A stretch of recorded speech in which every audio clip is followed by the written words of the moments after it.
再来关心咱国内消息，总统选举两岸各方议题，这是热门的焦点。国民党总统参选人韩国瑜提出，拍算伫总统府的暂金呢，设两岸政策决策的咨询机制，更加批评讲，民进党是匈奴，这个抢夺台湾资源。伊毋过总统蔡英文昨是火力全开，伊警惕这个韩国瑜所谓的两岸决策咨询机制，根本是伫呼应一国两制，更加反呛这个国民党才是抢夺资源的政党。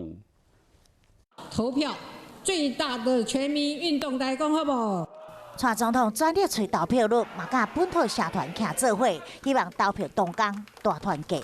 在做法上或许有些不同的意见，但是在整个国家的大方向，我们都是一样的。我们本来就在一起。爱来配票，我看一定会成啦，一定，因为大家希望啦。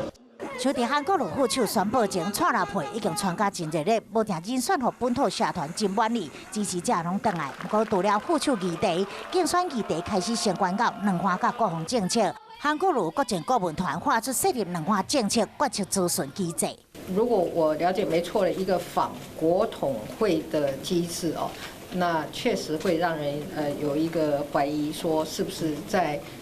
呼应中国的一国两制的这个台湾方案的这个提出啊，嘛呛下韩国瑜讲蔡政府是匈奴，掠夺国家资源，变成自己党产的，不就是国民党吗？才有我们今天有处理这个不当党产的事情嘛。